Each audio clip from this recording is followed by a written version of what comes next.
Bibigyan kita ng 500 pesos kuya, pero kailangan mong ubusin itong Tapsilog at itong Coke within 3 minutes. Kuya, kapag nagawa mo ubus yan, sa'yo na ang 500 pesos na ito. Kunin mo. Bago tayo magpatuloy sa video ito mga katropa, kung bago lang kayo dito sa aking page, baka naman. So paano kuya, kakasa ka ba sa ating 3 minutes eating challenge kaya bumubos ang pagkain ito nang hindi natatapos ang oras mo? Kakasa ako, basic na basic lang sa akin ito. Yun mga katropa, narinig nyo na ang pagkain ito daw ay basic lang kay kuya. Kaya naman kuya, mag-ready ka na dahil your timer starts now. Sige kayo, lapangin mo na. So mga katropa, biglang dinampot dito ni kuya yung kutsara at tinidor. Tuloy-tuloy siyang sumubo. Grabe ang bilis. Ganito dapat yung mga challenger natin. Talagang makisig ang galaw, mabilis sumubo, mabilis lumunok, sinabayan ng pag-inom ng tubig mga katropa. Okay, so kailangan lang ubusin ni kuya dito ay itong Tapsilog at itong Coke. Yung tubig ay karagdagan lang na pampatulak para sa pagkain. So kuya, tuloy-tuloy lang ha. Grabe, ubus agad yung one rice mga katropa. Pwede na yun nanay, okay na po yan. Okay na po yung ganyan. So kuya, tuloy-tuloy lang. Meron na po ako dito, okay na po.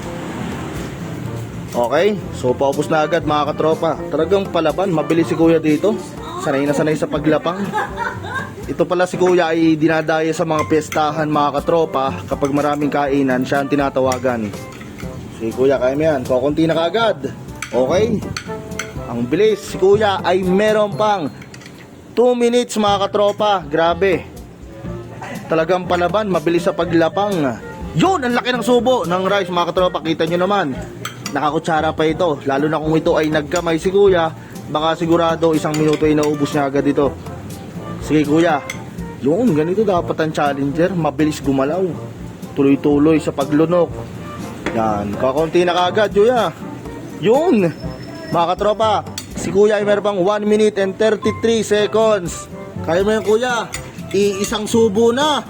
Sairin mo pa. Yun. Okay mga katropa, Coke na lang ang kailangan ubusin dito ni kuya. I-straighten mo na. Tuloy-tuloy na yan. Talagang palabang ganito dapat ang challenger mga katropa. Yun, basic na basic nga talaga kay kuya ang pagkain ito. Yun, upo lang, tagumpay. Oo nga kuya. So yun mga katropa, kita nyo naman, napakabilis na naubos dito ni kuya ang Tapsilog at ang Coke nang hindi natapos ang oras niya. Talagang basic lang sa'yo kuya. Ang galing mo, busog ka na, may pera ka pa dahil dyan meron kang 500 pesos, tanggapin mo. Kuya, thank you sa pagkasa sa 3 minutes sitting.